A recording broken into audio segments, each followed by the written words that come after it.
Welcome back, Patriots, for Dark MAGA, baby, where things get a little bit spicier, a little bit wilder, and totally unhinged in the chats and comment section. Couldn't be happier to be here with all of you for another episode, again, of Dark MAGA, where we put on the best hat that ever has been created. It's big and it's beautiful.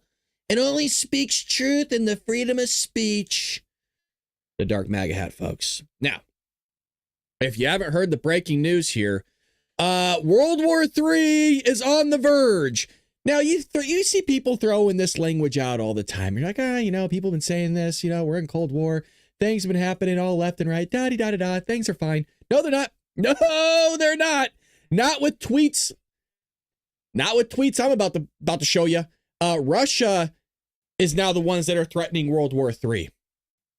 Russia has gone full blown off the reservation, folks. And I don't mean to scare the crap out of you, but now's the time to listen up, Bubba. Now's the time to pay attention, because you have Dmitry Medvedev coming out. And if you're not familiar with who this guy is, he's the deputy chair of the Security Council of the Russian Federation. Meaning you should probably listen up to what I'm about to tell you, because this is from the horse's mouth. The third president of Russia from 2008 to 2012. Folks, the man has come out and said this. Regarding Trump's words about Putin playing with fire and really bad things happening to Russia, I only know of one really bad thing, World War III. I hope Trump understands this. This is a shot off the bow to Donald Trump.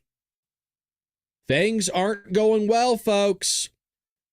Somebody come out and said, Russia can't even take Ukraine. You would be absolutely crushed by the United States and NATO. They are true, or this is true, and what they're writing is true. But the problem is Russia has a thing called nuclear warheads, and they ain't afraid to use it, folks. I cannot believe that this whole scenario is not going mainstream on social media right now.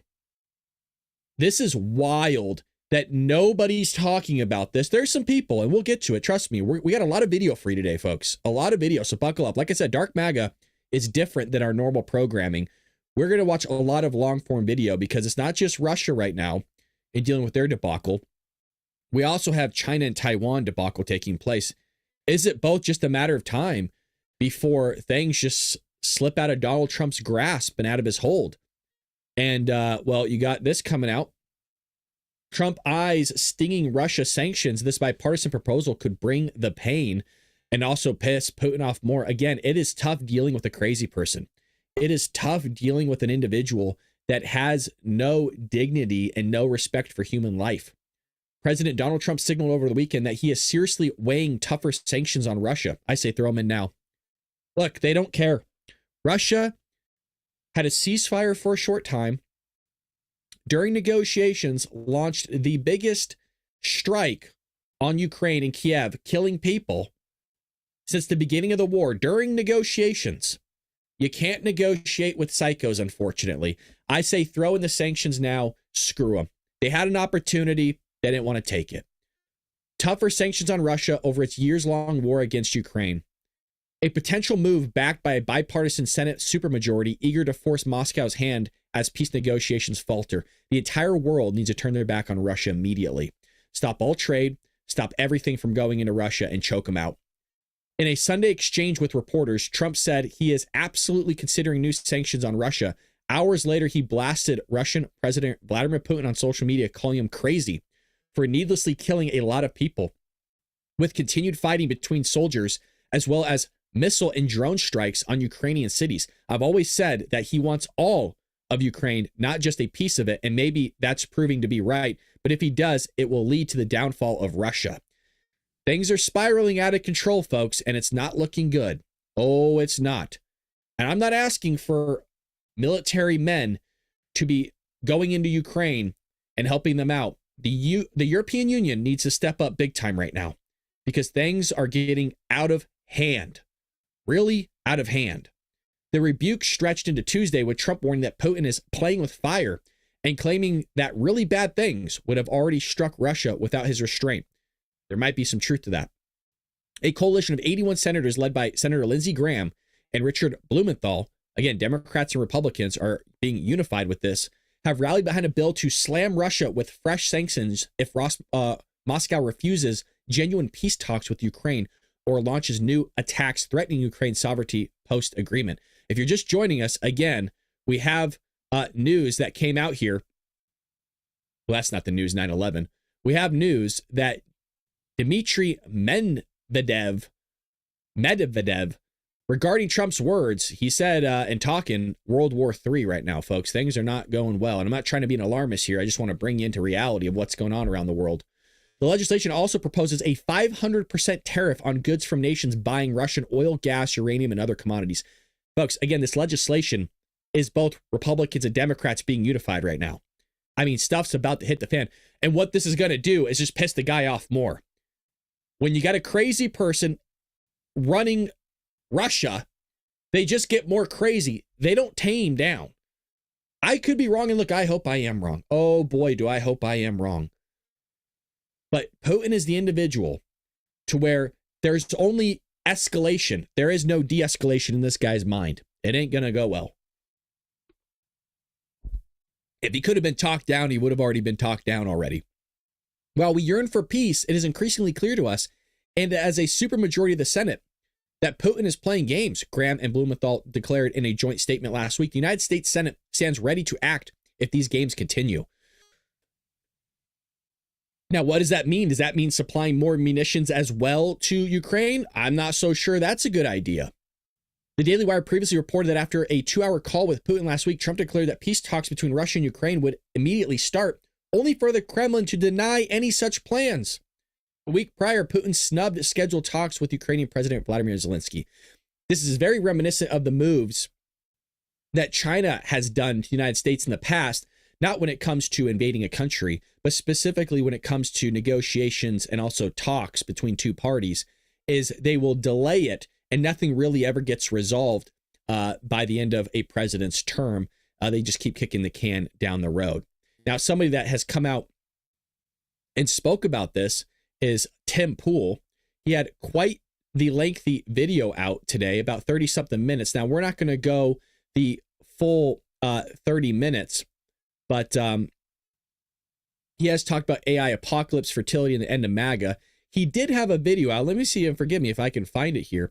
He was talking about World War III recently, and if I can't find it, that is 100% okay, because we have more stuff to get to nonetheless. But I wanted to make sure that was on everybody's radar with what's going on with Russia as well as Donald Trump. It ain't good. Things aren't going well whatsoever.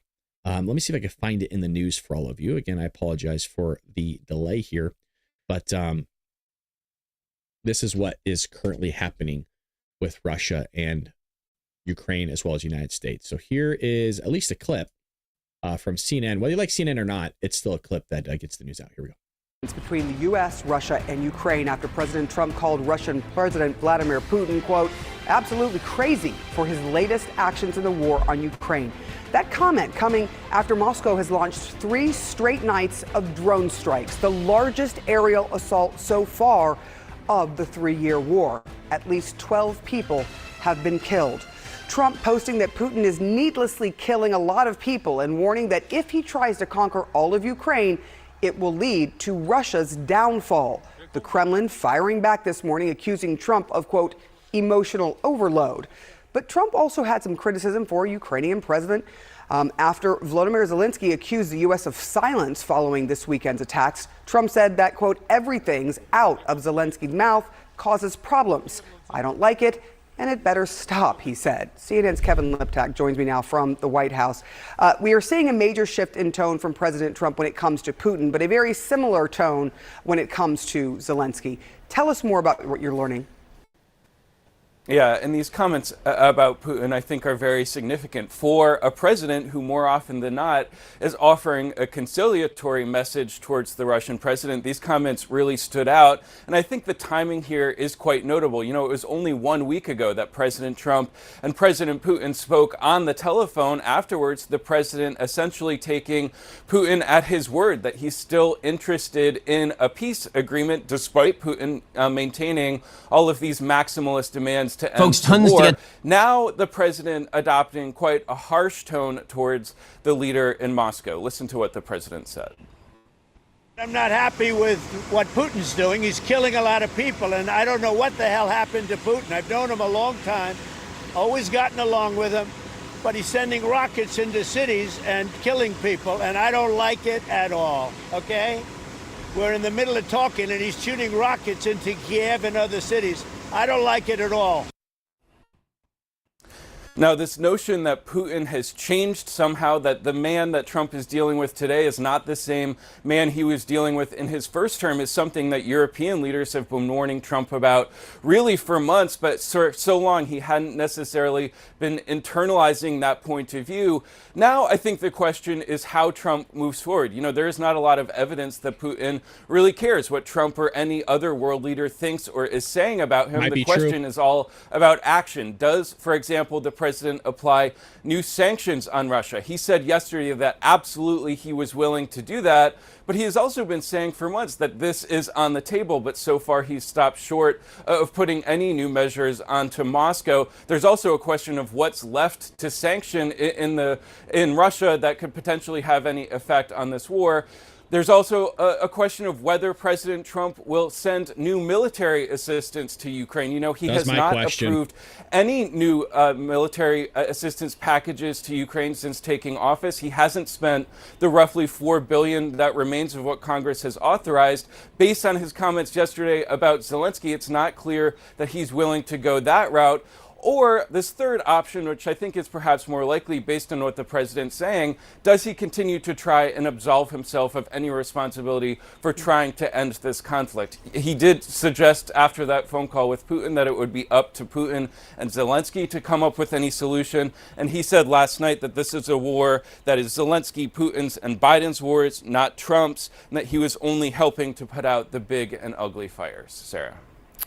And you could see it, you could see CNN trying to already twist the narrative of Trump's trying to absolve himself from this as if he had no involvement. That's not even remotely what Trump said. Trump was saying that, hey, he's going to put in the best effort he can, but if they don't want to fix it, then he has other things to worry about. He needs to focus here domestically as well as, of course, foreign. But what is, again, the mind-blowing thing is when you look at this X post by Dmitry, if you just go down a little bit further, this is what he posted on May 25th. And again, I just want to point out, Poland's right here, okay? This is what he posted on the next page. I just want to show you proof. This is his page, okay? So this is what he's posting. So this could very well escalate into right on the border there of Poland and escalate even further. Now, Vladimir Putin has said, well, he doesn't want to go any further than Ukraine. I don't know if I believe this guy. He's a whack job. The guy's off the freaking reservation. Very well could just go a step further. But tensions are freaking escalating to a whole nother level. And it has to make you a little bit nervous, folks. A little bit nervous. Somebody else that was commenting on this as well was our boy Ben Shapiro, who I'm a big fan. You either like him or you don't, but the guy is freaking smart, man. And he was talking about, can Donald Trump stop World War III? We're going to get into that in one moment, but we got to make sure we highlight this man right here. Eric Birch, longtime supporter of the Bald Brad Show and the channel itself with the $10 over at YouTube. Appreciate you, brother, and I hope you're doing better. I believe last time, I think you were injured or you hurt yourself working. It's good to see you back, man. We always enjoy seeing you in the chat. And everybody over at Rumble, I see y'all there. Thank you to the moderators who are volunteering their time always to the show whenever they can make it on. Always appreciate you guys as well. Miriam, we always love Miriam here, longtime supporter too. Yeah, Trump should just let them battle it out without USA money and resources. Yeah, and I don't look, we don't have the money. That's the problem. We'd have to be borrowing money and just literally just giving it to Ukraine once again. Obviously, we'd be giving them munitions, But this is something where I think the European Union really needs to step up and start thinking about, hey, could this escalate into something else? It's not our war. We can't keep being people's guardian angels all the time. I know that sounds harsh, but that's mostly how it's been in our country's history. Like, yeah, I want to go back to World War II. We really left it up, and a lot of people were dying. I mean, whole cities were being freaking bulldozed, and we sat back as Americans, and we said, hey, we don't want any involvement in this. It has nothing to do with us. You guys are going to have to fix it out, fix it and deal with it. Obviously, the Japanese wanted to get their hands in the mix, which kind of caused the pot to be a little bit stirred and get us involved, but this isn't a history lesson. Now, is this the right spot in the video? I'm not exactly sure. So give me a moment to play a little bit of this and kind of see where we're at in his podcast, because I only want to get to the point of him talking about Trump and World War III here. And I think this might be the part. Policy. He's been a big proponent of the idea that we ought to shift our focus from the Middle East to China. But then he's also made statements like, if Taiwan gets attacked, we do nothing about it. So I'm not sure how that shifts the focus precisely. Now, China is basically banking on the United States not doing a lot about Taiwan, and or they're less likely to make a move on Taiwan. The answer probably is. So that's the Taiwan. I'm trying to see here. In the aftermath of the Cold War, we dropped down to about 3.5% of GDP. One example is a very interesting one for him to use here, because the reality is that the Houthis have not actually ceased their activities in the Red Sea. Originally, we were sufficient to produce 10 atomic bombs. He said, quote, there will be a deal, and Iran will enrich at a level one step above the JCPOA. Belong to the American government. U.S. Steel is simply an American firm that produces overpriced steel and has thus been subjected to a shrinking share of the markets both internationally and domestically. Nippon wants to come in, change over the management structure. All right, so he's talking about China. We're going to get to China in a moment, but I thought he would be talking about Russia here because, again, that is the big news of the day. His show's in the morning. He may have just not gotten to it yet. But again, if you're just tuning in, Russia is threatening World War III with basically everybody, and tensions are rising over there. I'm not sure if Donald Trump can figure this out. And quite frankly, I was never really sure if Donald Trump could figure it out, but I always had my fingers crossed. This is what was posted earlier. Trump warns Putin is playing with fire after declaring the Russian president has gone absolutely crazy. And I tend to believe Donald Trump here. He saw one side of President Vladimir Putin during his first administration. And, well, when people go off the reservation like Vladimir Putin has, things get a little bit different. Let's see what Fox has to say here. Russian President Putin, after fresh attacks on Ukraine over the weekend, Trump posting, quote, he has gone absolutely crazy. He is needlessly killing a lot of people. And I'm not just talking about soldiers. Missiles and drones are being shot into cities in Ukraine for no reason whatsoever. Retired Lieutenant General Keith Kellogg serves as Trump's special presidential envoy for Ukraine. He joins us now. General Kellogg, so great to see you this morning. Thank you for joining us. Obviously you have a lot of back and forth right now between Trump and Putin, and it's getting a lot more pointed. But what is left for Trump in his arsenal to get Putin to do, to the peace table, to do what Trump wants? Sanctions are one, but we'll see. Yeah, Charlie, thanks for having me. It's great to be with Fox and Friends this morning.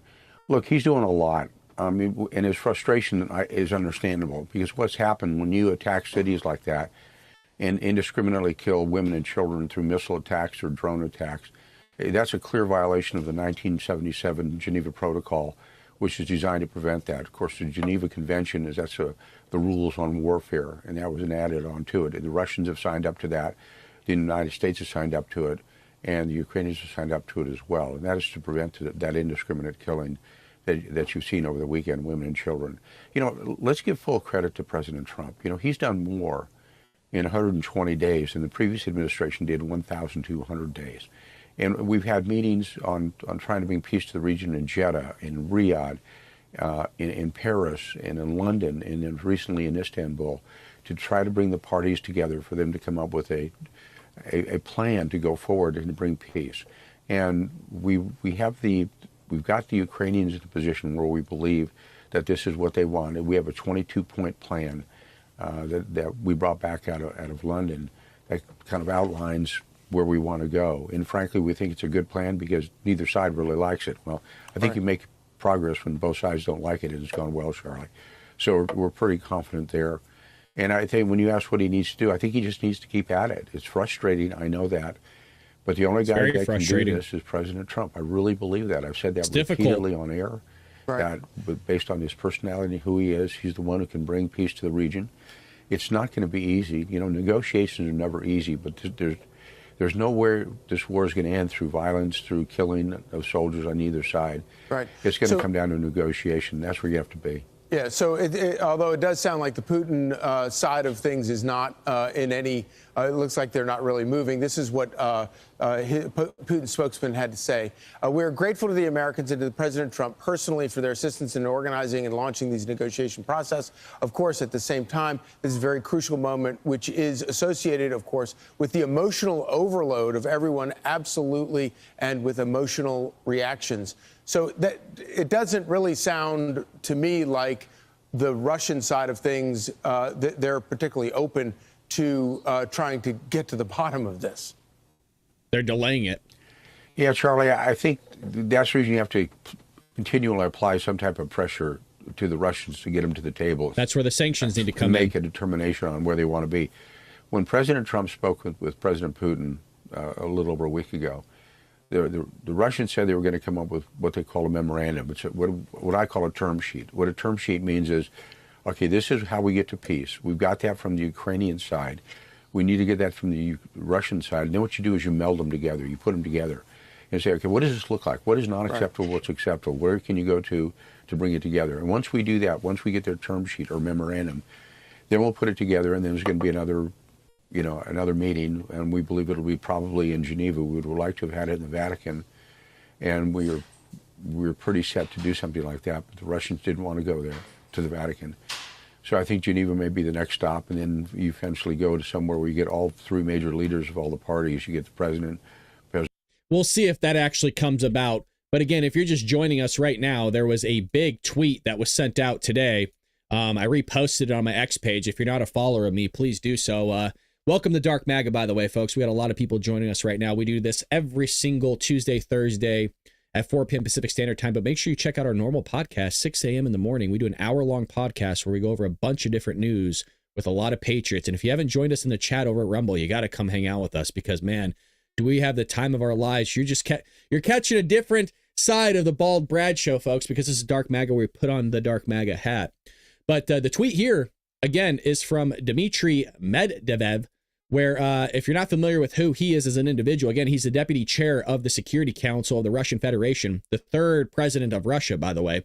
And he came out just 5 hours ago and shot one off the bow, folks. This one is a warning shot to Donald Trump and the rest of America and the world regarding Trump's words about Putin playing with fire and really bad things happening to Russia. I only know of one really bad thing, World War III. I hope Trump understands this. So threatening basically World War III as of right now. This is something that has always been tossed around loosely by a lot of people, but this is really one of the first times we've actually seen one ring off the bow here, and Russia making very, very big threats to the United States as well as the rest of the globe. And I just want to remind you that it was not too far before that, just the 25th, 2 days ago, that this picture was posted. And this shows where the buffer zone is of what Russia wants and giving what's left of Ukraine right there on the doorstep of Poland, which is NATO. Things could spiral out of control here quickly. We got a lot of stuff presented to all of you. And again, I want to go back to this article because both Democrats and Republicans in the House are uniting right now to provide sanctions to Russia itself. Again, it is both Republicans and Democrats that are currently uniting the vast majority of the Senate right now to impose pretty harsh penalties and sanctions on Russia. And what we're going to probably see is it's only going to piss Vladimir Putin off more, and I expect to see more strikes on Ukraine. The question is, where do we get involved in? So a coalition of 81 senators led by Lindsey Graham and Blumenthal, Republican and a Democrat, have rallied behind a bill to slam Russia with fresh sanctions on Moscow. Now, a part of the legislation proposes a 500% tariff on goods from nations buying Russian oil, gas, uranium, or other commodities. And what this would do is choke Russia out And well, Lord only knows what would really take place here. So you have imposition of sanctions on certain person basically affiliated with supporting the government of Russia. You have sanctions with respect to financial institutions, other entities affiliated with the Russian Federation. You have prohibition on transfer of funds involving the Russian Federation. So a lot of monetary and capital restrictions that would be taking place. Look at this. You got energy exports in the bill here, legislation, investments by the United States. You got trading with Russia. I mean, this is the maxed out, folks. This is the real deal. Purchasing of sovereign debt, provision of services to sanctioned financial institutions, importing and sanctions the goods and services imported. I mean, this is a big bill, man. And like, I've had enough of it myself. I say, you know what, Trump, just pull it. Just put the sanctions in, really put the boot on the throat of the Russians, and let's see what they could do. Because look, you're damned if you do, damned if you don't. The guy's already tried his best. Trump has been working with negotiations. You had a memorandum put in place, from my understanding, at least at the beginning workings of it. You had a ceasefire, and the guy goes and launches like 300 drones into Kiev and kills a bunch of people. And by the guy, I'm talking about Putin. The guy's an asshole. And we need to start treating assholes like they're assholes. And, you know, by doing that, that's fine. We'll choke you out, and you don't have any food coming in. You don't have anything. You can't get financing for your war, and you're going to feel the effects of it. That's fine. If that's how you want to play, then that's what you're going to get. So we'll see what, again, comes of that. I'll make sure if anything pops up in the news, I will bring more information on that. But that's not where I wanted to stop, folks, because the inevitable is also happening. And you guys mentioned this in the chat over at Rumble, where you guys said, maybe this is a precursor to China going into Taiwan. And it just so happens I got a video here of Ben Shapiro explaining the conflict between China and Taiwan that we're going to watch. And again, if you're just new here, Dark MAGA is a separate show than our normal podcast that we do each and every morning, 6 a.m. Pacific Standard Time. So again, tomorrow morning, 6 a.m. Pacific Standard Time, we throw a lot of different news headlines and articles at you. And we bring the entertainment for you, folks. If you don't want a guy yelling at you in the morning and having a good time, well, it's not the show for you, because I bring something different here. This is not normal, okay? We bring it all. The best Diet Coke you've ever seen. We have a good time, folks, and we have one of the best chats on the internet, so we'd love for you to join us. Hit that follow button if you haven't already. We have over 100,000 subscribers.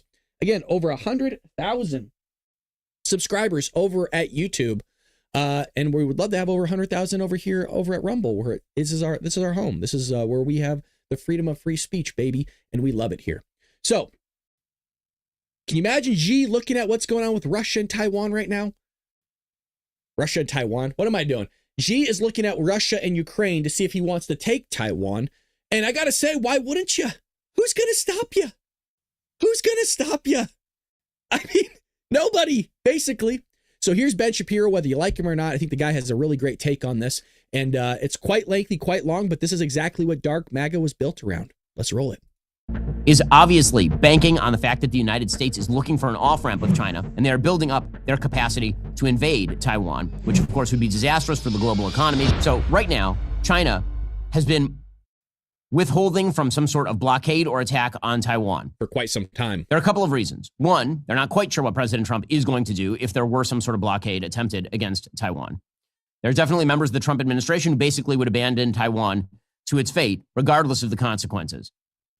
You know, one of the sort of strange statements about this was made by Elbridge Colby, who is a deputy secretary of defense for policy.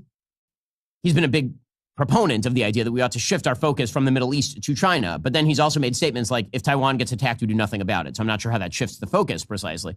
Now, China is basically banking on the United States not doing a lot about Taiwan, and or they are hoping that the United States, through its own trade policy, is going to sort of self-defeat, that the United States is going to weaken itself with its allies and thus lead to further inroads for the Chinese in their race toward artificial intelligence and artificial general intelligence. So the question for China is the window closing? If China believes the window is closing, then they absolutely could go for Taiwan. If they believe. And he's making a good point here, and I'll tell you why, because the window is really rough right now, and it's tough to see through the window because you're dealing with the mainstream media, you're dealing with the progressive left and the fake news that they're pushing. This is why I think Dark MAGA and our podcast is so important. We broke down last week on Dark MAGA what is going on with the real estate industry inside China. You thought our 2008 was bad. They are witnessing right now in China things that are way worse than 2008. Now, if you're not brought up to speed, I will give you a quick crash course because this plays into what he's talking about. They only have so much time to work with here. By the way, their economy is crumbling. China is fucked right now. I know people are telling you something different all over the internet that, oh, you know, the tariffs are really hurting the Americans. The tariffs are really hurting us. China's thriving. No, they're not. No, they're not. I have family that lives in China. They are not. They're selling off their machinery to make ends meet. Folks, factories are closing left and right in China. By the way, we're not even talking about the real estate. I'll get there in one moment. The Chinese are having to sell off machinery just to make ends meet right now. They've laid off their entire force. They've closed down factories left and right. People are protesting in the streets right now. You don't see it because the Chinese government is physically deleting these videos. By the way, they're also physically deleting their freaking bank statements. We'll get to that in one moment. I got a lot of stuff to bring you up to speed on. This is why you want to follow us, man, because I'm telling you, if you're not aware of this, you're behind. That's because people aren't informing you. We're going to make sure we do that here on the Bald Brad channel. So again, hit that follow button, folks. I'm going to take good care of you. What they're doing is people are protesting in the streets right now in China because of back pay. They were laid off and they haven't been paid since January. So these factory owners are closing down. It's not like they were killing it before. They were barely making by with their margins as it was. Well, when Trump imposed the tariffs, he really stranglehold them to the point where they didn't know what to do. Everything was halted. Their overhead's through the roof. Yeah, the ships are turning around, but we're the biggest consumer to China. So they're just sitting on all this stuff. They're losing money. They're not making anything. And not to mention, they weren't making any money in the first place. You want to know why? Because the real estate market is freaking crashing. It's not like what we do here in the United States where we take all our money and we put it in a 401k, right? We put it in the market and you allow the market to grow. When the market grows, you retire. Wow, you got a huge sum of money, right? Compounding interest. You got all that money for retirement. That's not how the Chinese work. The Chinese don't put their money in the market. They put it in real estate. And what they were doing was they were putting their entire wealth into real estate and into these apartment complexes that were completely empty. And so we showed you all video, by the way. We always bring the receipts. We showed you video the last 2 weeks. If you want to see it, you got to check out my video catalog over at YouTube. Why don't I go ahead and plug my channel for all of you over there for YouTube? But the video itself, matter of fact, let me post the videos for you guys. I don't want you to leave here, but I want to make sure that you have them at least queued up for you over there on YouTube. I will post the factory's closing video for you. Just so back to the Bald Brad show. You can see the receipts itself. So if you're over at Rumble, here's the one, and over at YouTube, here's the one that gives you the factory's closing, gives you all the data. And then the other one I'll post for you is the proof and evidence video, by the way, that their real estate market is just completely spiraling out of control. It's a $13 trillion collapse out of control. Folks, and they've completely lost all their wealth. So they're having their 2008 moment right now, except it ain't their 2008 moment, man. Their whole economy is completely crashing, and the mainstream media is hiding it from all of you. And then you got these leftards, these lib leftards coming out on TikTok and all their social media going, oh, they're really eating our lunch. No, they're not. This window he's referring to is they only have so much time before their economy collapses. Just so you're aware, about 2.5 years ago, there was a memo that was sent out by a general of the United States military. And he sent it to all his, I think it was all his battalions. I might be getting the words and language wrong. Forgive me. I wasn't in the military. Basically, all the people under him, he sent this out. And he said, hey, we're getting really strong reports that China has a plan initiative, a strategy to invade Taiwan in 2025. Again, we talked about this 2.5 years ago, maybe 3 years ago at this point.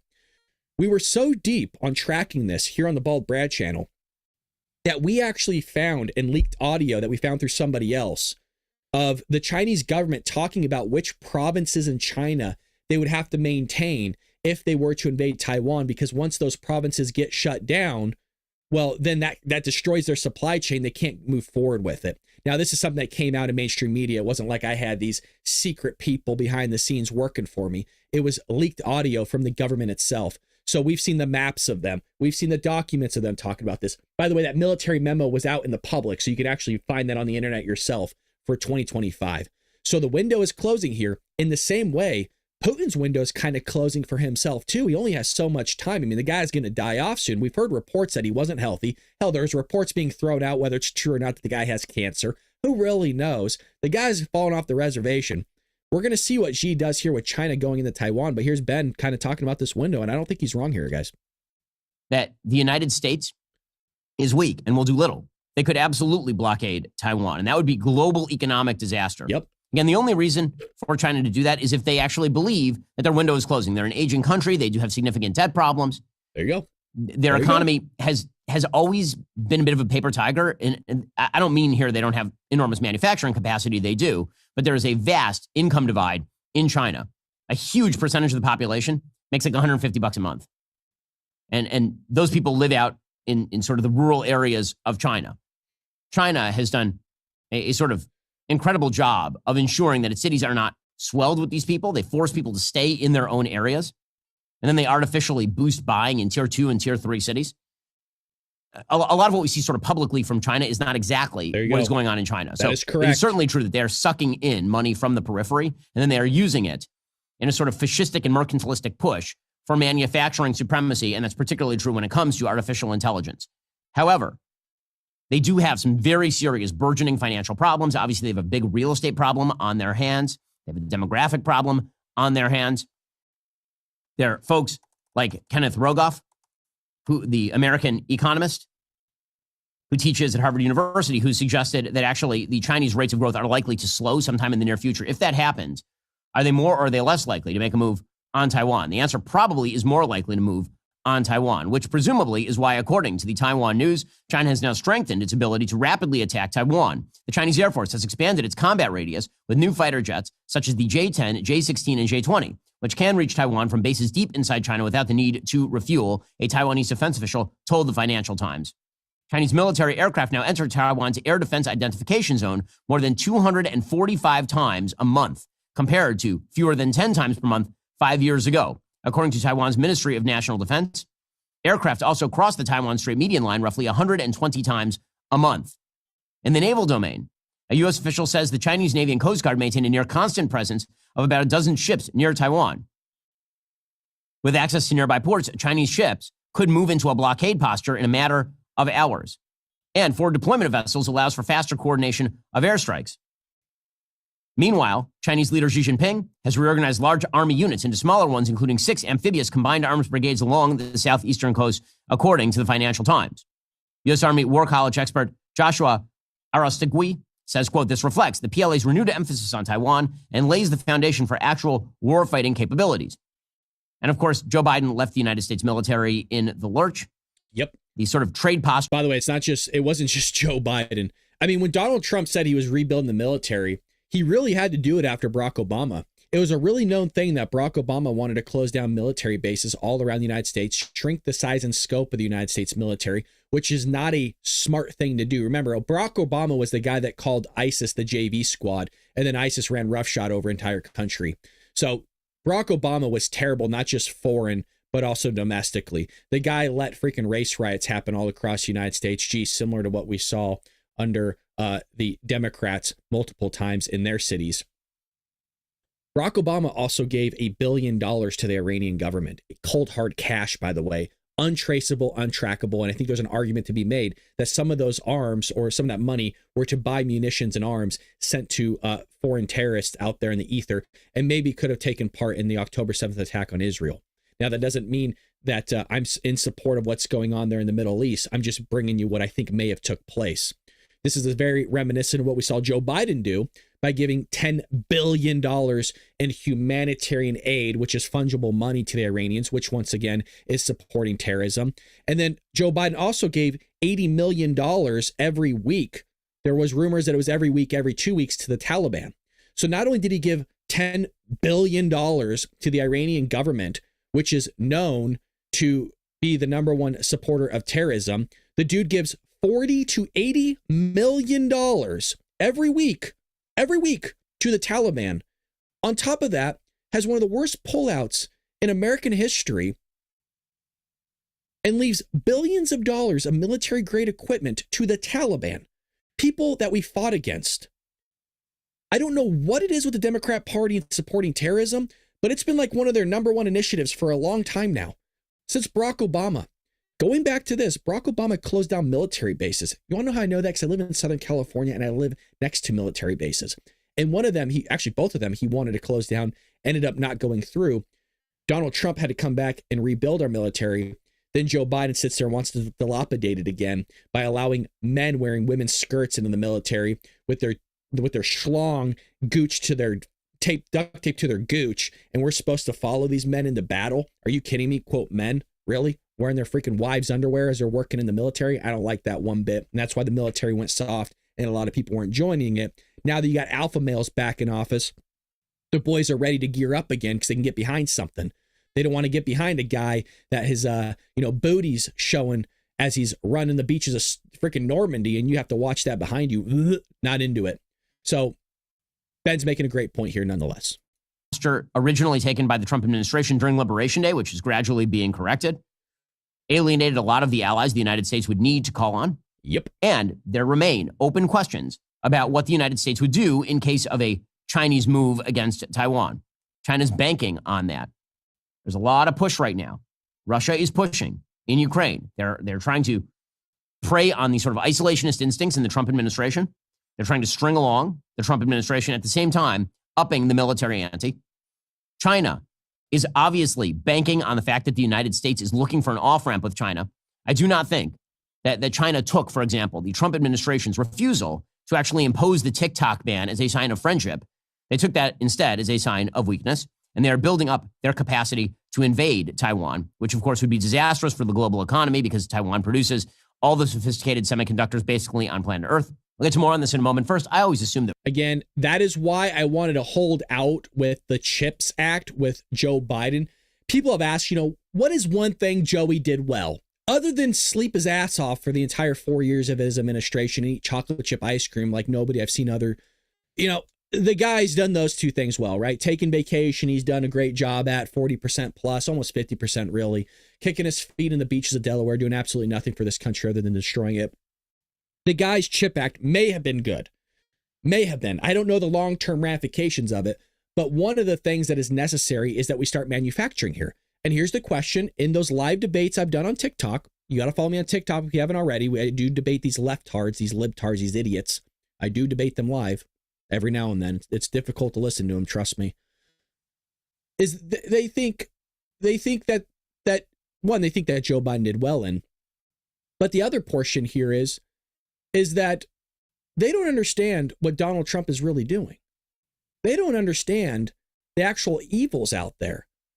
They don't understand that what Joe Biden did was cripple this country and that we need to fix it again. And so the question that I asked them is, well, if we go to war, if China invades Taiwan, you got Russia into Ukraine, you got India-Pakistan debacle taking place. I understand they got a ceasefire, but that can pop off any moment. You got Iran wanting to wipe Western civilization off the face of the earth. The Taliban wants to have an uprising again. You basically just gave Syria a bunch of freedom now, working with the Saudis, and only the Lord knows where they're going to go.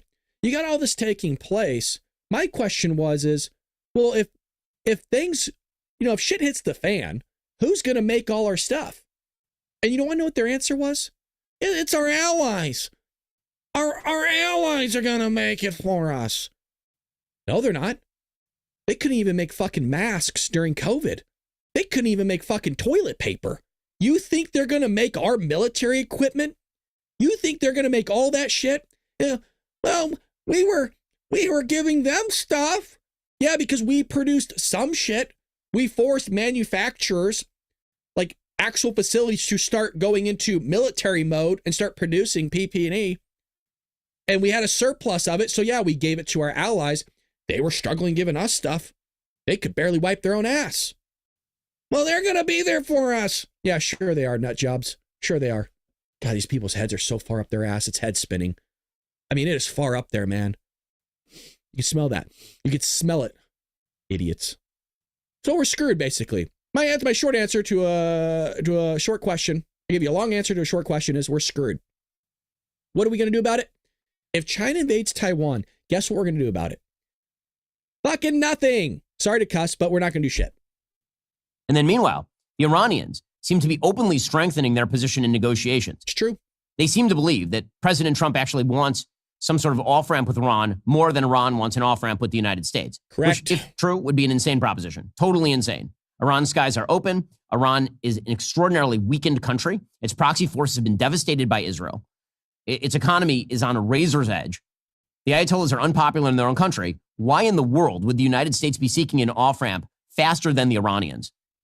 By what stretch of the imagination? That makes a very good point here. It is a bizarre negotiation strategy to continue to maintain that you're having great negotiations while Iran is continually publicly strengthening its own position, rejecting your core demand. The United States' core demand by President Trump, again, this is the same president. President Trump was right in Trump 1.0. He said the Iran deal, the JCPOA, cut by Barack Obama, was the worst deal in American history. He was not wrong about that. He said it over and over and over. Why? The JCPOA essentially granted Iran a clear pathway to a nuclear bomb while allowing them to use funding for their ballistic missile development, for the funding of their proxy terrorist groups all over the region, ranging from the Houthis to Hamas to Hezbollah. It was an awful, awful deal, which is why President Trump pulled out of it. Why would he seek to re-enter such a deal? Simply to what? Placate the isolationists who mistakenly believe that if Israel bombed the Iranian nuclear facilities, somehow this would pose a grave global danger to the United States. On what planet? Please explain to me the chain of events. Please explain the chain of causation right there. Again, the sort of language coming from the Trump administration here is bizarre and mixed, shall we say, because what's being conveyed by the Americans is optimism about a deal. What's being conveyed by the Iranians is that they're not making any sort of real concessions with regard to their nuclear program. So here was President Trump over the weekend saying that the United States talks with Iran have been good. Very importantly, we had some very good talks with Iran yesterday and today, and let's see what happens. But I think we could have some good news on the Iran front. Likewise with Hamas on the on Gaza. We want to see if we can stop that. And Israel, we've been talking to them, and we want to see if we can stop that whole situation as quickly as possible. But having to do with nuclear, we've had some very, very good talks with Iran. Okay, very bizarre to say that we've had very, very good talks with Iran, considering the fact that according to the Iran International publication. So now he's going to delve into Iran a little bit, but I want to move past that. And I want to go to a little bit, again, more of the Chinese. So if you're just joining us again, you got Putin throwing out there now, not himself, but his team over there is saying that World War III is definitely a possibility. Again, that's from Dmitry Medvedev. A really bad thing, World War III. I hope Trump understands this. Basically throwing a shot off the bow and saying, look, we ain't fucking around. Well, neither are we, but there's nothing we can really do about it. That's the thing, especially when you don't have the European Union right there willing to do anything. I mean, what are they going to do? The European Union has no military. I mean, I understand it's the Union, but I'm talking about Europe in general. They've always been soft. They're going to continue to be soft. And they're the ones that should be worrying more about this than we should. I mean, I understand Russia is a nuclear nation, but give me a break here, folks. Give me a break. So I want to make sure I get to this news with you right now. Again, China is collapsing. And this is something that is an issue because are they going to allow themselves to collapse? Or are they going to go in and try to take Taiwan before this collapse fully takes place? This is going to be showing you video, folks, that you're not going to see on mainstream media. What I'm about to show you right now is video that they don't want you to see. So here's China's, listen carefully, $53 trillion collapse. CCP is in a massive debt crisis that nobody wants to talk about and could crush the economy. Here we go. Buckle up. Growing in China, fresh protests have broken out in major cities with hundreds rallying, chanting, "We want freedom." Deserted shopping malls, half-empty apartment complexes, abandoned construction sites. These are all signs of the crisis that has gripped China's property market. This is really the big concern throughout all of the kind of crackdown is whether or not we're going to see financial instability. If China's economy stumbles, the global implications will be far-reaching. The way the world deals with Beijing may be in for a lot of rethinking. China is in a massive debt crisis, and things are looking really bad for the CCP. It turns out that flashy things that China's known for, like their high-speed trains, are, in reality, failing. Money-sucking projects that are taking their economy. As of 2025, China's total debt is over 300% of what the country Isn't that earns in a wild? year. Isn't that That's like owing wild? 3 times your entire yearly paycheck. Pretty crazy, right? Things have gotten so bad that China's elites are sneaking their money out of the country. There you go. Because they know that everything is about to collapse. They're screwed. In this video, we'll be diving into the untold story of China's debt and how that affects us all right now. Buckle up, folks. Simply put, China owes a huge amount of money that keeps rising by the day. As of 2025, the total debt, including both public and private sectors, is well over 53 trillion US dollars. This figure includes government debt, corporate debt, household debt, and debt from local government financing vehicles. Initially, most of the money was to be used for profitable infrastructure projects, but that has not worked out so well, as you'll soon see. What's troubling about this is that experts say that if this debt is not managed carefully, it could trigger a financial crisis that has the potential to cause a global economic recession. Fortunately, China is trying. And guess who's going to get the blame? Guess who all these freaking pigtail snowflake libtards are going to come out and blame? I told you it was Trump, orange, bad, it's his fault. To fix this by shuffling They're its gonna debts blame around Trump. and helping the cities pay off old loans. They're also letting See how they keep saying this no direct stimulus? Remember how we talked about this last week? Is they've been pumping their economy with stimulus without actually saying direct stimulus checks. the government borrow a bit more, up to 4% of what the country earns, to take some pressure off. That's an increase of 25% from 2024, which indicates the seriousness of this matter. Whether that will help or not, however, is an entirely different matter. But before we go into China's response, we have to wonder, where did all this debt come from exactly? After all, you don't just wake up owing trillions of dollars. To answer that, let's start with the biggest disappointment, the high-speed railway. This is definitely not a popular topic. It's quite possible many of you guys have never heard of this. That's because the CCP spends millions pushing propaganda about high-speed trains and suppressing the dark side of these trains. So, if you can help us in our goal to increase the awareness of this topic, it would play a big role in fighting back against the CCP. That's Just what we're take a doing second here, and baby. hit that like and subscribe button down below. Okay, now let's begin. We Back love in business 2008, when the world basics. faced one of the world's worst recessions, things got pretty bad in China. The world's economy was falling apart. Factories were shutting down, and millions of people were out of work. China didn't want to Sounds like what is happening right now in China.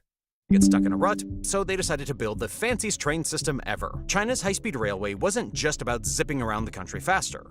It was a power move. On one side, it made travel easier, pulling the country closer together under the watchful eye of the central government. The plan wasn't just about trains. It was about making sure everything stayed connected and streamlined. They certainly managed to achieve that, as this railway network is now the biggest in the world, stretching over 29,000 miles or about 48,000 kilometers. By the end of 2025, it is projected to be over 31,000 miles or 50,000 kilometers. For context, that's like wrapping a train track around the entire Earth. These trains connect almost every major city, turning a day-long trip into just a few hours. Outside of the convenience of linking the country together, China used this massive project to kickstart its economy after the financial crisis. The government cranked up demand for concrete and steel, putting millions of people back to work. It was like flipping a switch to reignite industries, fix unemployment, and keep Yeah, it was the all money fake flowing. though. It's all fake. However, years later, the high-speed railway has created a huge problem as it has not turned out as initially hoped.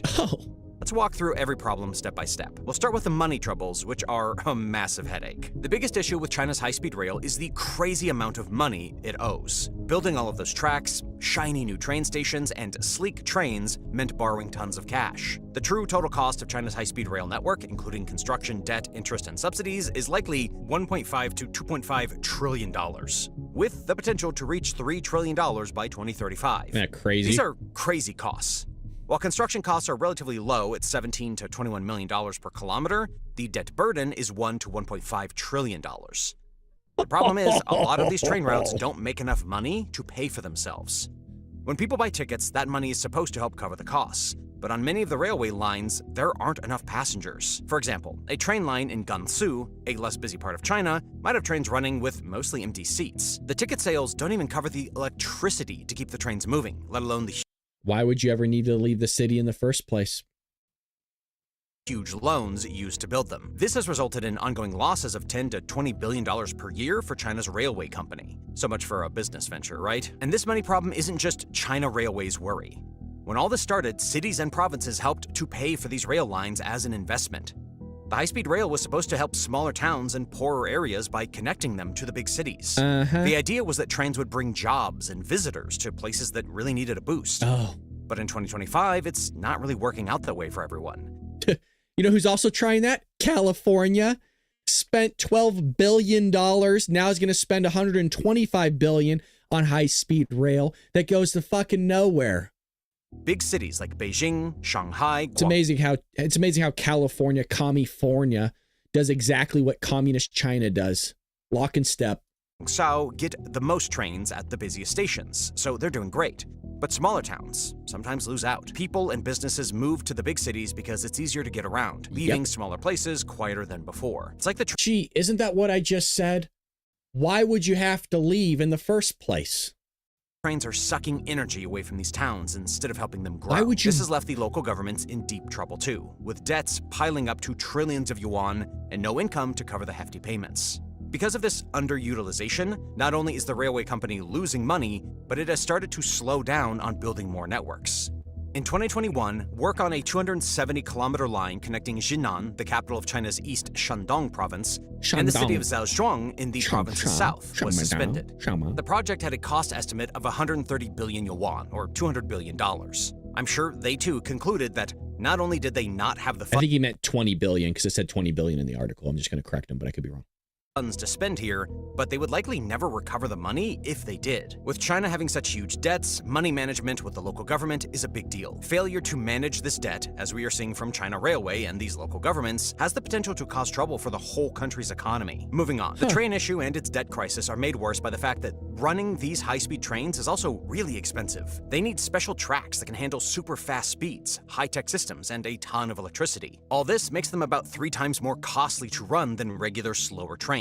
So even when trains have some passengers, making enough money to cover those costs is hard. That has ushered in another problem for the citizens. Because of the need to keep up the costs of operating these trains, the tickets are now very expensive. For a lot of ordinary people, especially those— So I think you get the hint. They're screwed, and I'm not going to bore you guys with this, but what you're seeing is, by the way, none of you have heard this rail situation, have you? Because our media doesn't want to talk about it. So you haven't heard about the rail. You haven't heard about the real estate crash. You haven't heard about the factories closing. You haven't heard about the employers of the factories not being able to pay off their employees to the point where they're on strike. They're on strike about the rail. They're on strike about their living conditions. They're on strike about their work conditions. They're on strike about not being paid. They're on strike about them having their freaking apartment complexes not being built that they invested in. They're on strike for this and that. I mean, how is it you haven't heard any of this? Not to mention that the CCP is currently deleting records and not actually even taking records anymore of their financial crisis that's taking place. How is it that none of us have heard about this?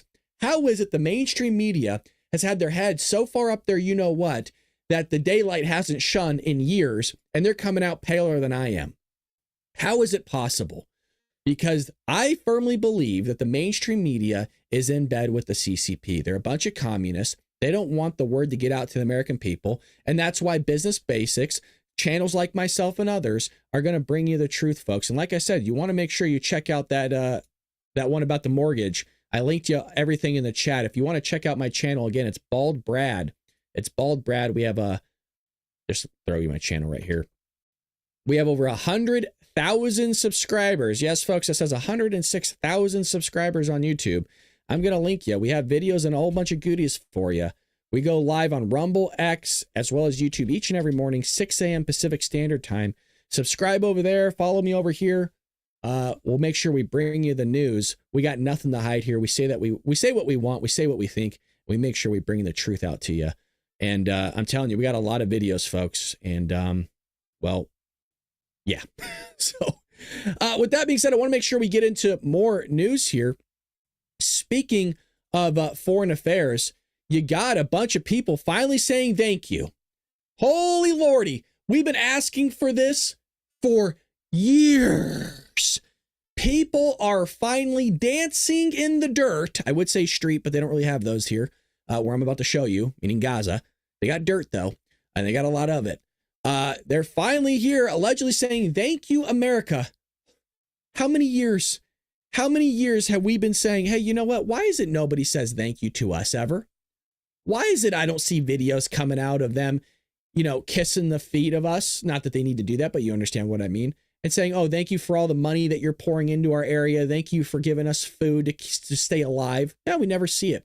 Well, American-backed Gaza aid distribution centers had a bumpy but successful first day in operation, distributing over 460,000 meals despite a Hamas roadblock, stampedes, and long lines.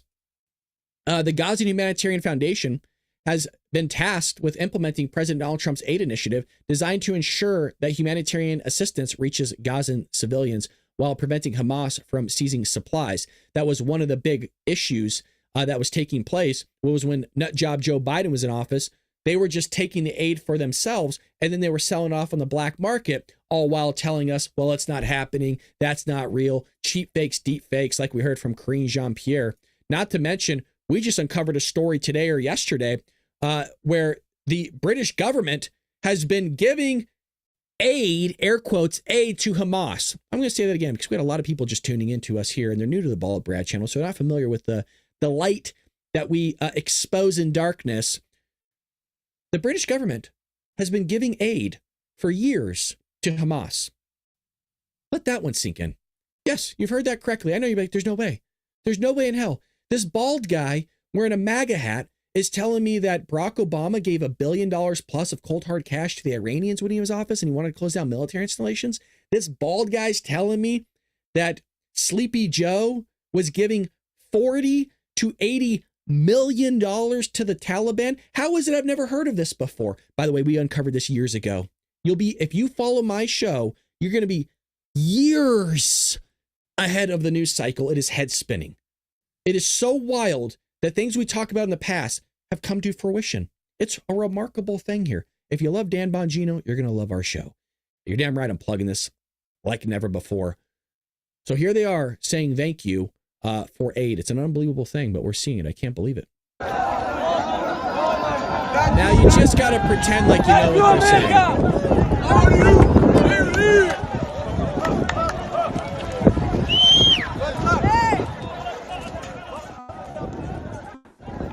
Now, if I showed you the same tape and I said, hey, this is our southern border under Joe Biden's administration, you wouldn't have batted an eye over it. You would have said, yep, looks like it. Hey, you know what? At least they're saying thank you. That is nice to see. Actually, hand to God, that is the first time, I think in my entire life, I've seen people come out and say thank you for shit that we give them. I mean, you all remember the debacle in the Oval Office with Zelensky because Zelensky hasn't been coming out saying thank you. Every time that guy does an interview, he should have been saying thank you. Now, I'm not saying we demand it, but it'd be nice to hear it every once in a while. We're the most generous nation that's ever existed in humankind. And we never get thank yous from anybody. When was the last time you heard thank you from Germany? When was the last time you heard a thank you from anybody? Well, this is the first time for me in a long while. I'm not saying it ain't out there, but I ain't seen it. That's for damn sure. I would love a thank you from a president of other countries every now and then. Be kind of cool. Be nice. But no, we always get the shit end of the stick. And we always get the bad end. It's amazing how that works out, isn't it? Well, let's get into other news here. I thought you'd find that kind of interesting, kind of fun. Hey, we're keeping people alive and they're saying thank you for it. That's nice. Something that Donald Trump did was Donald Trump ended the penny. We're not doing the penny anymore today. Well, that's done. So we got our accountant here. Yes, this guy's in fact an accountant. If you're not aware, I was a former public accountant myself. I was a tax accountant, and then I switched into assurance and advisory, which is a public auditor. I don't do it anymore. I quit many, many years ago. But this guy is a pretty sharp guy. He's not necessarily a Trump supporter, but his head's on straight. And he's going to talk about Trump ends the penny and what happens now. So he made a mistake somewhere in here. I know he did. I'll correct it when he does. But here we go. The Treasury has confirmed it. The penny is being discontinued. So let me know what you think. Are you going to miss it? I'm going to let you know what I think. No, but more first, pennies. I'm going to show you what happens and what's to come. Okay, so let's begin here. On January 21st, the Department of Government Efficiency, so DOGE, posted this on X. Doge. The penny cost over 3 cents to make and cost U.S. taxpayers over $179 million in fiscal year 2023. And then about 2.5 weeks later, on February 9th, here's what President Trump posted on Truth Social. Hold on, let me read it in the Trump voice. It's been a while. Hold on. Excuse me. Is mic on? Hello? Hello? Mic test 1, 2. For far too long, the United States has minted pennies, which literally cost us more than 2 cents. Can you believe it, Pete? 2 cents. This is so wasteful. I have instructed my Secretary of U.S. Treasury, a badass motherfucker. Okay, I added that in there for those on audio. I actually added that in there. U.S. Treasury to stop producing new mint pennies. Let's rip the waste out of our great nation's budget and Joe Biden's diaper. Okay, I added that part in there. I apologize. I'll stop. Even if it's a penny at a time. What a wise ass. Fucking A.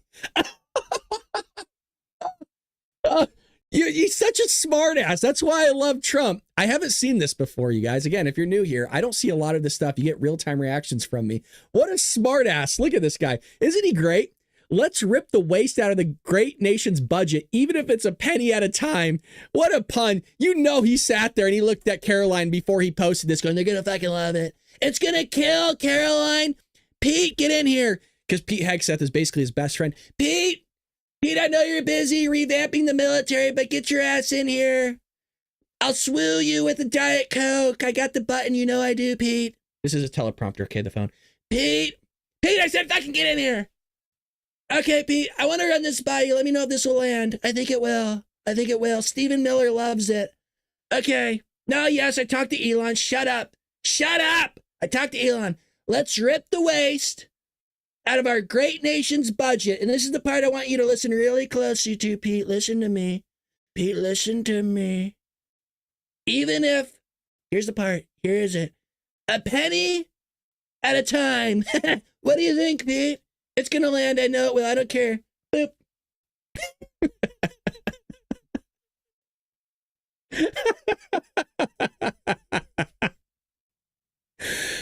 I have way too much fun doing this. I know some of you are going, how the hell does this guy have 100,000+ subscribers? Because I fucking bring you entertainment, baby. And if you're asking, does this really happen at 6 a.m. in the morning too? Yes, it does. You're damn right it does. We bring the heat, baby, and we never stop. It's next level. What other host do you know brings this type of entertainment? Yes, this is normal. This isn't even Dark MAGA. This is normal. Yeah, epic commentary. Damn right, Autumn. Get in there. Kick its ass. Like, start shouting shit. All right, anyways, here we go. Let's continue. For far too long, the United States has minted pennies, which literally cost us more than 2 cents. This is so wasteful. I have instructed my Secretary of the U.S. Treasury to stop producing new pennies. Let's rip the waste out of our great nation's budget, even if it's a penny at a time. Okay, so essentially, President Trump wants to put an end to the penny because he says that it's wasteful. Now, I want to ask you, do you know how much it costs to make a penny? Like, personally, I didn't because, you know. Comics Dad channel, thank you, by the way. And again, congrats on being part of the creator program, man. It's well deserved, dude. Gave $1 here. Thank you very much again for your hard-earned money, sir. That performance deserves a tip. LOL. Thank you. Hey, that's what we do here, baby. We sweat it off. Now, I hear it ranging from 2 cents, 3 cents, 4 cents. Like, which one is it? So I had to check and confirm. I think it's 3 cents, so right? I went to the most recent report by the United States Mint, which is their annual report for 2024. And here it is on page 10 of the report. So for fiscal year 2024, there you go. The cost to produce a U.S. penny increased by 20.2%. What? It now costs 3.69 cents to create a penny. And the cost to produce a penny has been more than 1 cent for the past 19 years in a row now.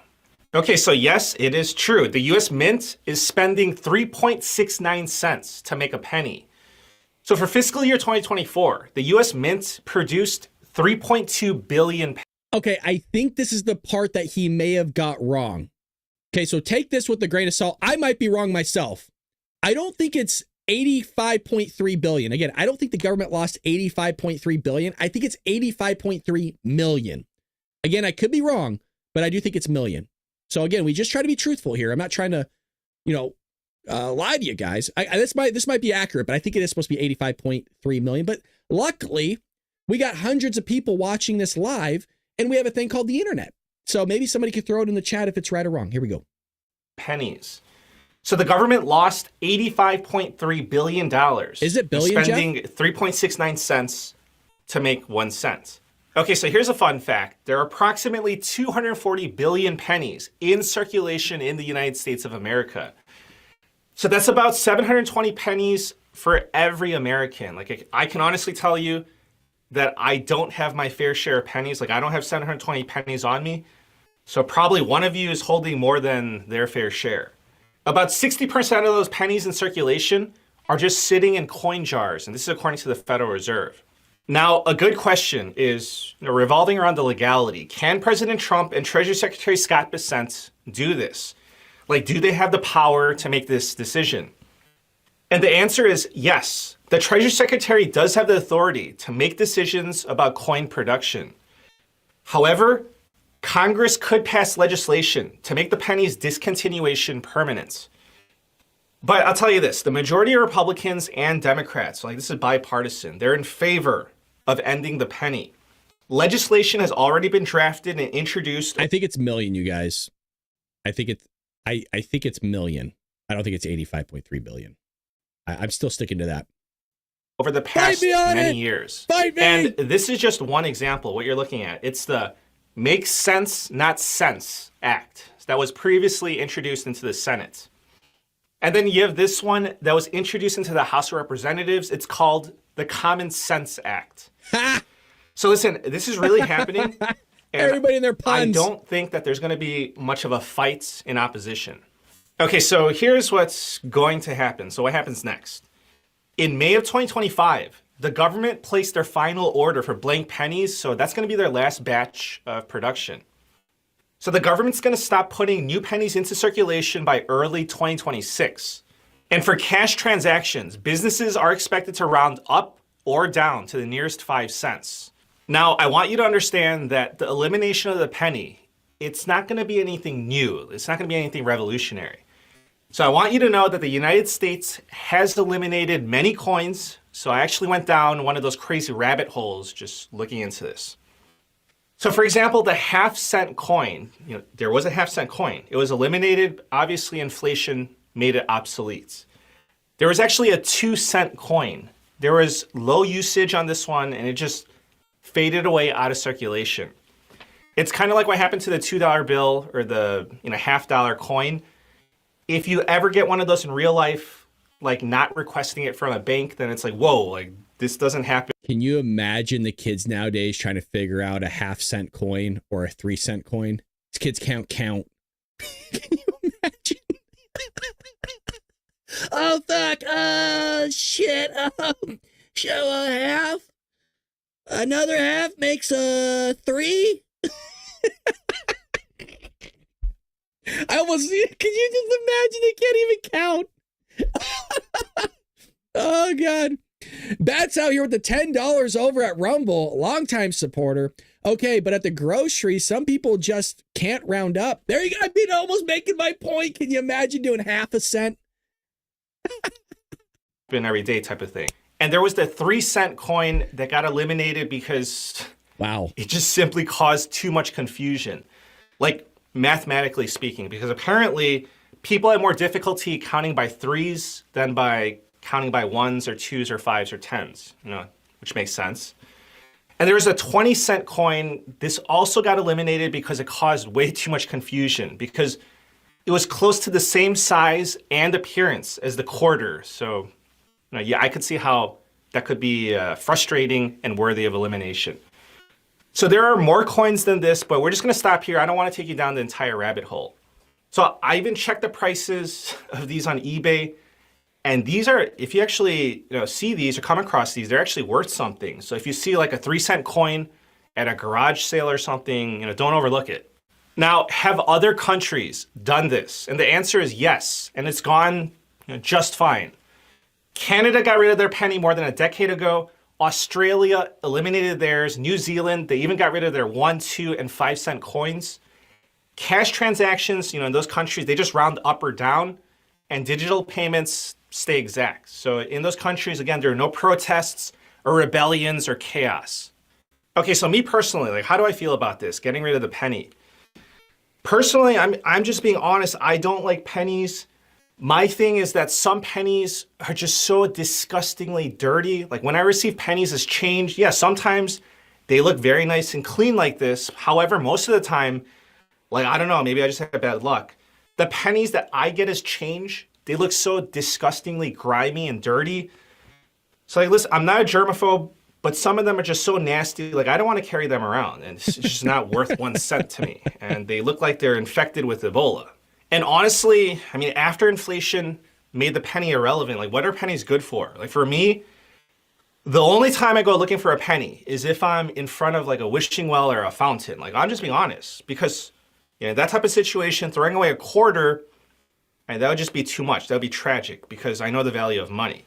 So me personally, I'm 100% for it.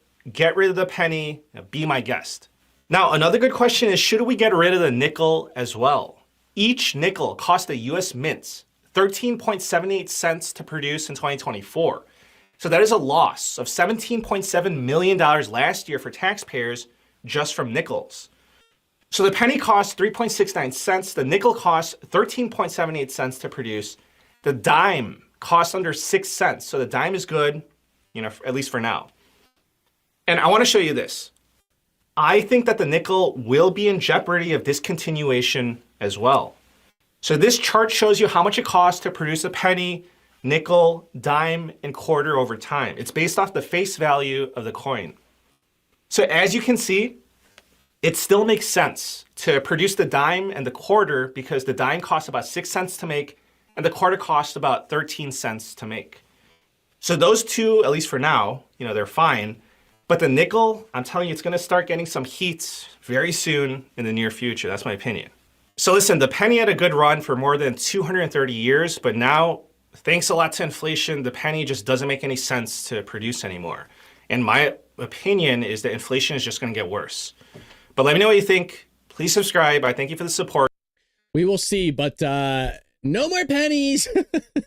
Pennies are gone. We'll see what comes of that. But I think we will call it there, folks. Again, the big news for me personally was that Russia story, where you have the Dmitry, the former president of Russia and the current deputy chair of the Security Council of the Russian Federation, coming out and saying, hey, you know what? We'll go to World War III. That's a pretty bad thing. And he said, hey, I hope Trump understands it. So they're shouting stuff to the skies. We'll see what comes of it. If you're new here again, we're going to end the show, but we go live with our normal programming, our normal The Bald Brad Show, a podcast where we cover all the major news headlines that you need to know about going into your workday or going into other podcasts throughout the morning. We go live at 6 a.m. Pacific Standard Time for each and every morning weekdays, where, again, we cover the news. And we would love for you to join us. If you haven't had an opportunity to come hang out in our live chat, it's going to be next level for you. Not only are people friendly, but we have some of the funniest chat individuals out there, some of the funniest patriots you've ever seen. There's a reason why I can't look at the chat too much, because I'll just end up laughing the entire time. We got a lot of smart asses over here, and I absolutely adore them. But we would love for you to join us nonetheless. If you don't feel like we deserve your subscription, well, that's okay. We would still love you to join us maybe in the future another time. We are a bunch of Trump supporters. We got a lot of independents, Republicans, conservatives that join our show. And I hate to say it, but we're one of the fastest growing conservative podcasts out there, folks. We've been around for less than 5 years, and it's just me. I don't have producers. I don't have a corporation. I don't have a company. It's just me. I do this as a hobby. I work 2 other jobs outside of this. We just do it for fun. And we've grown it to, again, something that is wild and insane. If you look at all our subscribers, I think conglomerate, we're looking at 120,000 people. And it's only going to get bigger. We would love for you to join us nonetheless. With that being said, folks, take care of one another. Let's rate somebody. We haven't rated somebody during Dark MAGA. So let's do this. If you're new to the show, head over from YouTube over to Rumble and let's rate somebody. We haven't done one for Dark MAGA. We might as well do it. Hell, let's have a little bit of fun. Let's bring up somebody's great mood this fine evening. Who should we raid is the question. And let's go to the chat here. We're going to raid somebody. We're going to send them a lot of freaking people right now, because we got a lot of people following us on Rumble. Let's see here who we should raid over there. Hold on. Let me go live. Hey, if you want to go live, I'll drop you everybody. Comic, if you want. I got no problem with that. Drop you everybody. What's the Truth podcast? Yo ho, all hail. Miriam, what the hell are you talking about? Common censored? Okay, let's check that out. Common censored. I always love. Is that Rudy Giuliani? Is that what you're talking about? Common censored, the first American show? They're not live right now. Am I missing it? Common censored. Oh, common. Am I just screwing this up? What the hell's wrong with me? Censored podcast? Am I just missing it? What the hell am I missing here? I don't see it. Common Sense podcast? What are you guys talking about? I love you all. We need to raid somebody. Common censored. Am I just missing it? I don't know what you guys are talking about. I'm looking. I don't. Common? Let me just look for common then. I don't know.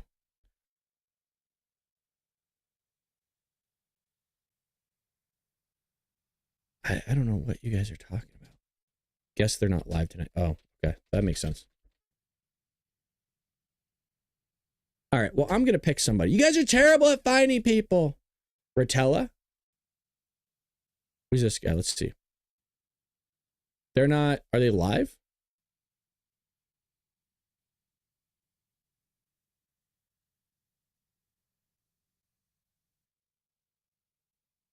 Who is this? I don't know who Rotella is. Is he a conservative guy?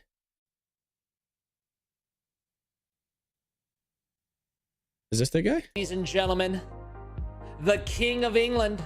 That's right. King Charles, north of the border in Canada, giving them Kings, queens, and maple syrup. I'll find somebody. You guys next time find somebody that's really good that you know will be really appreciative of it, and we'll send them there. We'll send you guys there. I want to send you somebody you guys like though too at the same time. Somebody that's small. Give me a second. I apologize. I'm freaking taking forever doing this, but I want to make sure it's somebody good. Let's send you all. God, we killed it today on the stream, by the way. We're like one of the top live streams right now. He's crazy but funny. I love crazy and funny. I mean, that's Dark MAGA for you right there. Donald Trump Jr. Yeah, but he doesn't give out any yeah, let's do that. I like the handy news. Let's do that. That's a good call. All right. Folks, appreciate you. We'll go ahead and raid them. Take care, Patriots.